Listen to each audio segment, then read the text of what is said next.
네, 여러분 안녕하십니까.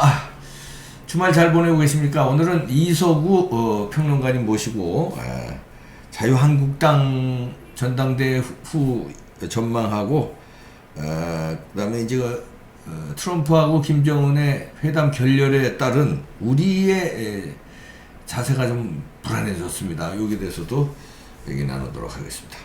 자, 이석우 평론가님 모셨습니다. 어서 오십시오. 안녕하세요. 네. 이석우 평론가는 미디어연대 지금 현재 대표시고요. 전 자유한국당 디지털 전당위원회 위원장이시고 국립총리실 비서실장 역임하셨고요. 평화방송 보도국장 역임하셨습니다. 자, 이게 전당대회가 뭐 예측대로 비슷하게 우리가 예측한 대로 맞아 떨어졌어요. 뭐 황교안 대표, 그다음에 2등이 바뀌느냐 어쩌느냐 그랬는데 뭐 예상대로 오세훈 2등하고 3등 김진태 했는데 5-3-2 비율이죠. 그게 어떻게 분석합니까? 저는 일단 황금 비율이다. 황금 비율이다. 이게 황금 비율입니까? 황교안 이제 대표가 됐죠. 네. 황교안 대표가 50% 넘으리라고 봤는데 네. 어쨌든 50%딱 받았습니다. 딱 받았어요. 그것도 일단 황 대표 입장에서는 또 한국당에서는 대세로들 본 사람들이 대부분이고 그걸 인정하겠다는 뜻이었으니까 그 50이라는 숫자를 맞춰냈다는 거. 그래서 앞으로 리더십에 상당히 뒷받침이 될 수 있는 득표율이다. 그게 하나가 문재인 대통령은 41%로 대통령 됐는데. 그렇죠. 41% 대통령이 100%를 그냥 마음대로 다 해버리려고요. 그러니까. 그래도 이 당심에서 하여튼 어쨌든 간에 50%를 과반을 잡아내는 상황이었기 때문에 당초 예상대로고 리더십 발휘가 이제 제대로 현실화됐다. 이제 이렇게 해석할 수가 있고요. 그 다음에 이 황금 비율 중에 3이라는 황금 비율 31점 몇 %죠. 이거는 오세훈 후보가 계속 강조했듯이 중도 확장 가능성을 상당히 열어놓았고 한국당이 그쪽으로 갈 수 있는 얼마든지 중도까지 갈 수 있는 그런 정당이다라는 걸 보여줬다. 그러네요. 그렇죠. 그런 점에서 이 오 후보도 사실상 당의 귀중한 자산이라고 했지 않습니까? 상당히 선전을 했다. 선전을 해서 30이라는 득표를 함으로써 당의 어떤 그런 기반을 상당히 분명히 마련을 했다라는 긍정적인 의미가 있고 김진태 후보는 또 다른 면에서 대단히 의미가 있습니다. 18.8%는 이제 거의 20% 아닙니까? 그동안에 이 태극기 세력, 그걸 폄훼해가지고 태극기 부대니 이렇게 이야기를 하는데, 정확하게 말하면 태극기 세력이고, 애국 집회 세력, 그렇죠. 애국 세력이죠. 뜻을 객관적으로 표현하면, 애국 세력이자 좀 강한 보수 세력이죠. 강한 보수죠. 그걸 극운이, 극우라는 거 원래 정의하고도 맞지도 않는 말을 프레임을 뒤집어 씌우는데, 강한 보수 분들을 한국당이 드디어 포용할 수 있는 정당이 됐다.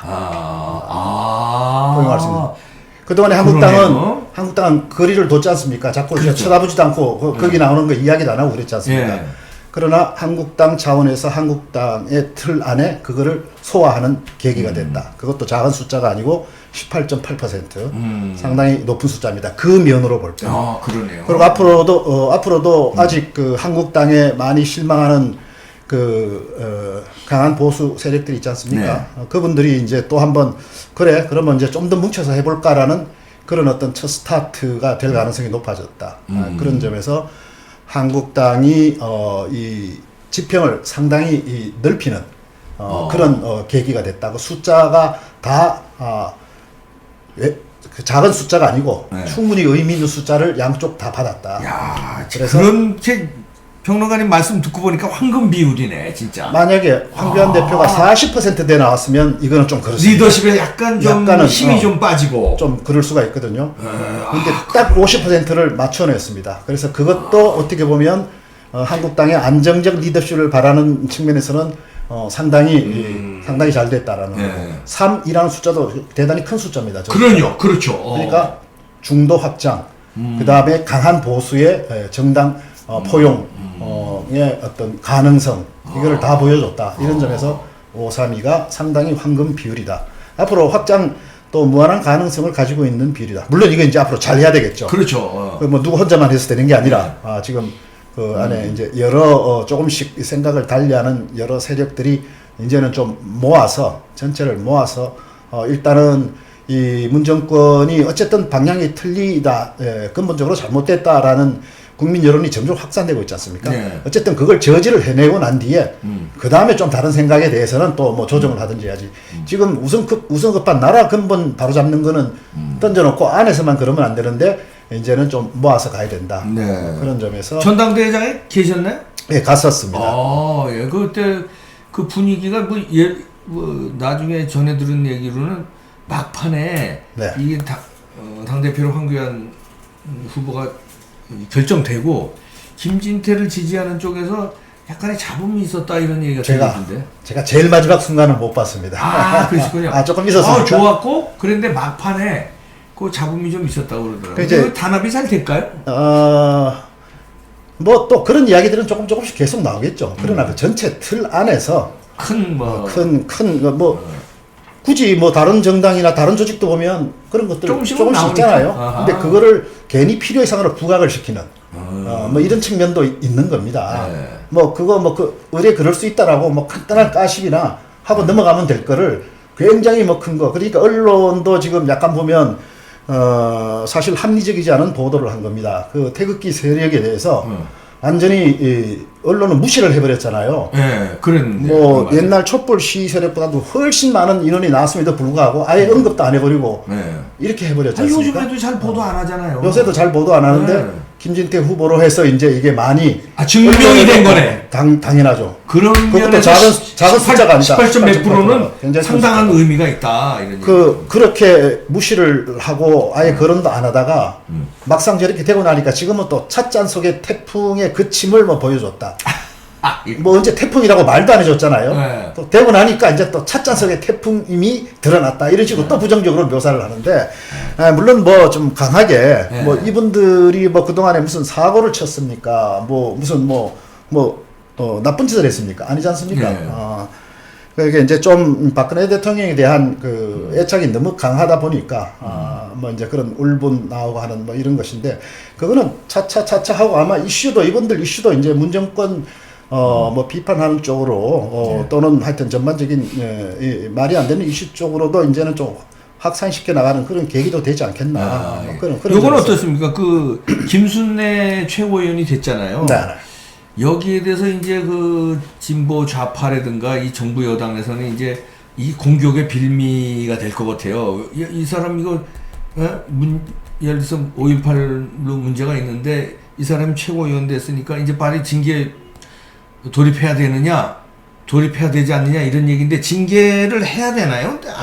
어떻게 해야 되나요? 우선 그 5.18 유공자를 괴물이라 그랬다라고 하는 부분은 양면성이 다 있다고 봅니다. 하나는 그 표현이 과했습니다.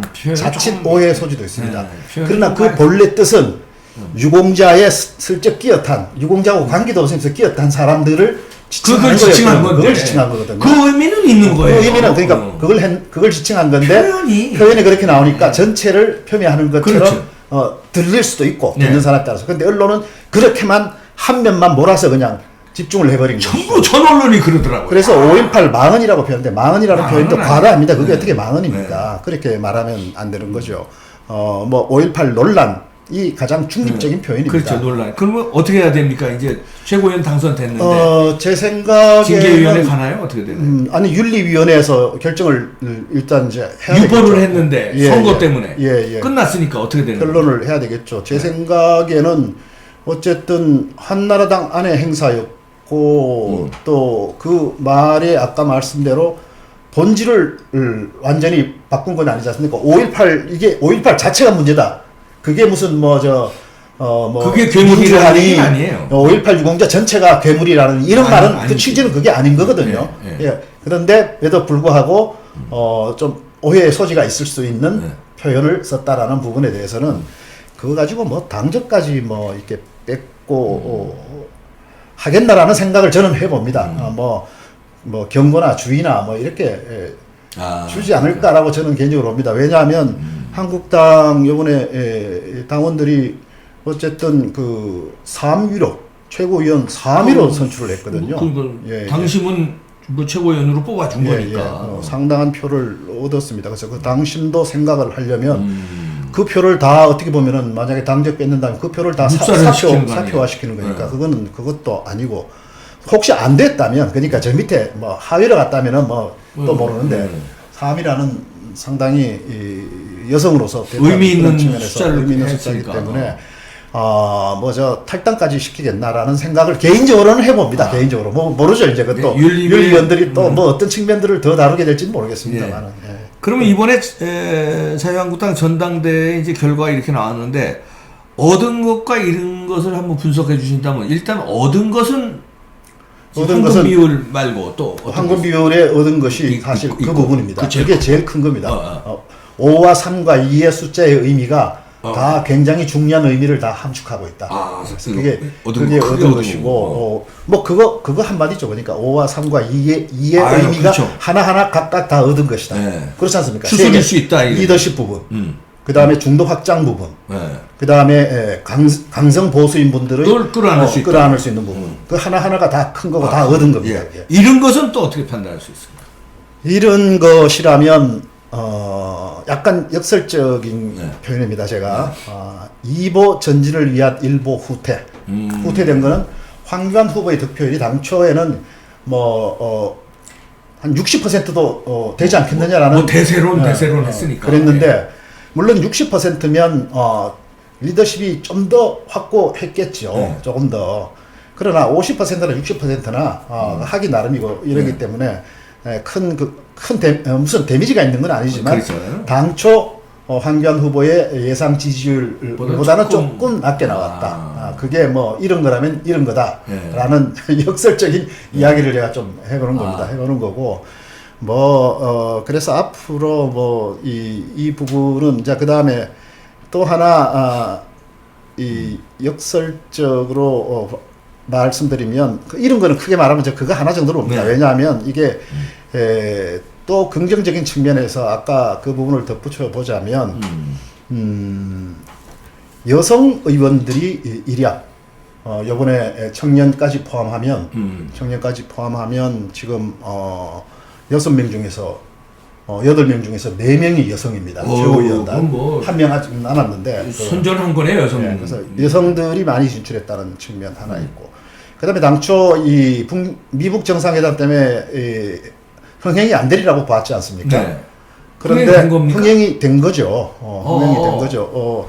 물론 언론들이 미북 정상회담을 더 중심적으로 쓰긴 썼지만, 그러나 이 전당대회 결과가 미북 정상회담의 결렬 소식 전에 이미 결과가 다 나와서 미북 정상회담의 결렬 소식이 엄청난 거 아닙니까? 다 묻혀버릴 상황인데 그 전에 이게 결과가 나오고 다 그래도 보도가 웬만큼은 되고 했다는 측면에서. 근데 정부 여당이나 좌파 언론들은 한국당 이번에 전대가 흥행이 안 됐다, 특히 투표율이 저조했다 이런 분석이 있는데 그 사실과 좀 사실과 완전히 다른 얘기입니다. 투표율이 그렇게 저조. 언론들이 자꾸 프레임을 대부분의 언론들이 프레임을 자꾸 그렇게 잡습니다. 그 프레임을 잡는 그 배경이 몇 가지가 있는데 그 중에 한 가지는 언론 노조들이 민주노총 산하로 되어 있어서 언론 노조들이 대부분의 언론사들의 언론 노조의 그 시각이 아주 많이 반영이 됩니다.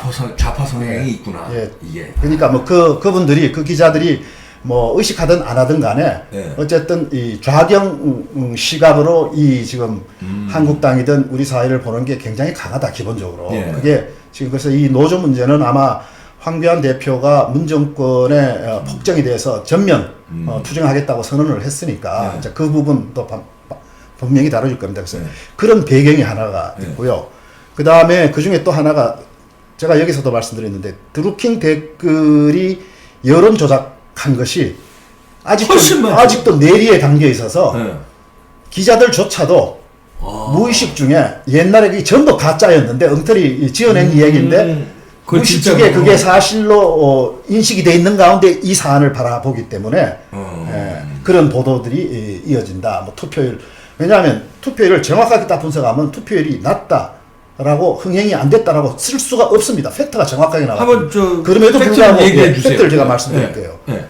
한나라당이 이 탄핵 국면, 위기 국면 들어간 전당대회가 이번까지 포함하면 4번 있었습니다. 네. 그게 2016년 7월인가 8월에 네. 이정현 대표가 되던 그 전당대회. 아, 그것도 있었고. 예, 예. 예. 그때 한 번, 그때가 20% 좀 넘었고요. 예. 그 다음에 홍준표 대표 후보를 대표로 때. 뽑는 네. 그때는 한 20% 정도 예. 투표율이 20% 나왔습니다. 그 다음에 세 번째는 홍준표 대표가 당대표 경선에 나서서 예. 나섰던 2017년 그게 7월입니다. 예. 7월에 그때가 25.2%가 그때 나왔습니다. 높았죠. 그 세 차례 중에서 제일 높게 나온 게 25.2%입니다. 근데 요번에 했을 때 예. 대의원 마지막 날 대의원 투표 앞두고 모바일까지 다 한 게 24.8%가 나왔습니다. 낮지도 않은 거네. 낮지도 않은 겁니다. 제일 높은 거하고 비슷한 겁니다. 그러네. 근데 뭐 그거를 낮다고 그러고 뭐 흥행에 노란불이 켜졌다는 둥 그러니까 이런 식으로 보도를 합니다. 그게 맞다 하더라도 그렇게 보도하면 안 되는 겁니다. 그러네요. 상당히 높은 수준에 갔다는 건 맞는데 거기서 두 가지가 더 왜곡을 시킨 겁니다. 결과를 보면. 왜냐하면 대의원 투표는 요번에 대의원 투표까지 합니다. 저번에는 막판에 대의원 투표 없었습니다. 네. 대의원 투표가 한 8,000명 하면 그게 한 2%포인트가 또 올라가게 되어 있습니다. 그럼 26점 몇 %가 되는 겁니다. 그러네요. 최근 3번 중에 가장 높은 투표율이 나오는 그러네. 겁니다. 어떻게 그렇게. 그 다음 또 하나 중요한 게 뭐냐면 이게 어쩌면 더 중요한 겁니다. 네. 선거인단이 16만 명, 그러니까 2017년 7월에 할 때 선거인단이 16만 명인데 그 대부분이 책임 당원입니다. 네. 당비 내고 하는 정말 적극적인 당원들 숫자가 거의 대부분인데 그게 16만이 참가했는데 이번에는 37만 명이 참가했습니다. 엄청나게 늘었어요. 그 중에도 투표율이 가장 높은 겁니다. 그러니까 팩트를 외국에도 이렇게 왜곡하면 안 되는 것이죠. 그렇죠. 그러니까 일부 언론이 이제 나중에 또 쓰기를 뭐냐 하면 최근 4번 말고 그 전에 높았던 때 그걸 비교해서 낮았다고 또 이렇게 표현하거든요.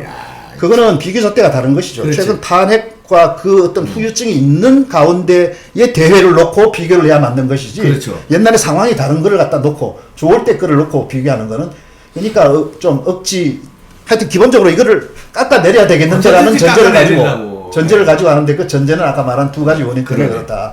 그래서 우리 기자님들도 한국당에 대해서도 조금 더 객관적인 팩트를 보면서 써야지 이 여야가 어떤 공정한 경쟁을 할 수 있지 않겠나 이런 생각도 합니다. 저도 뭐 한국당 편들려고 하는 게 아닙니다.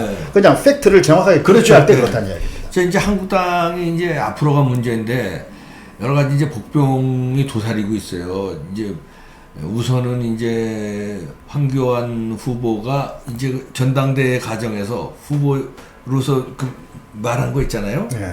그게 이제 정부 여당으로부터 공격 포인트가 될 수도 있고 그 박근혜 탄핵에 대한 입장 스탠스 요게 그리고 중요한 거는 김진태 후보를 위시로 한 그 강성 우파 강한 보수 세력의 또 공격의 포인트도 될 수 있고 5.18 문제라든 거 이런 거는 또 진보 쪽의 공격 포인트가 될 수 있고 이런 상처는 어떻게 잘 안을 수 있을까요? 이제 크게 두 가지인데 우선 탄핵부터 이야기를 하면 정리를 했지요. 헌재의 탄핵 결정 존중한다. 그게 대전제 존중한다.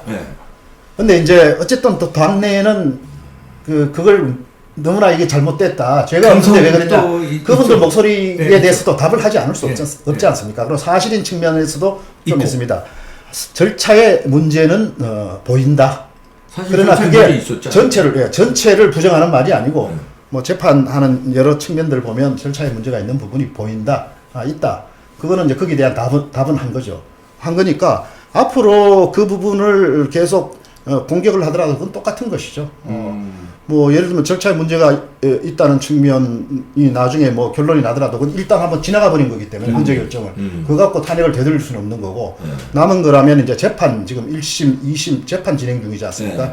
박근혜 대통령에 대해서 그 재판이 이제 가령 뭐 예를 들어서 무죄로 나온다면 그거는 이제 완전한 명예회복이 되는 거니까 그렇게 되는 상황들 그거는 아직 남아 있는 거니까 뭐 아직 그렇게 그걸 재단해서 뭐 문제 있다고 그것도 정확한 팩트의 측면에서 황교안 후보의 발언에 문제 있다라고 할 것도 아닙니다. 상식적으로 한번 생각해 보십시오. 아직 재판에 끝나지도 않았고 현재까지 재판으로는 유죄로 객관적으로 나타난 게 하나도 없습니다.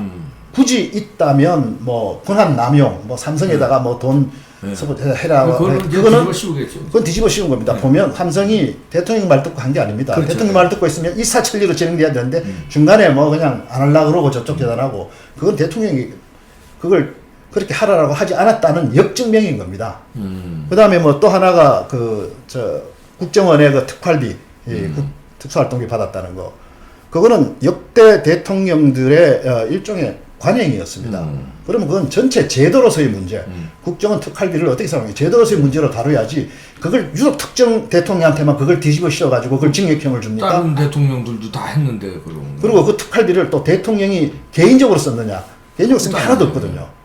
근데 그걸 굳이 붙여갖고 뭐 국고 손실죄 뭐 이렇게 배임죄 뭐 이렇게 굳이 붙였는데 그렇게 따지면 역대 대통령들은 그보다 더 하죠. 그래서 그게 없기 때문에 팩트의 측면에서는 그 부분에 대해서 공격한다 하더라도 우선은 또 언론 환경이 너무 좀 비판하는 쪽으로 가니까 그것 때문에 혹시 몰릴지는 모르지만 황교안 후보 대표는 그렇게 대응을 하더만요. 딱 하고는 자 이제 우린 미래로 갑시다.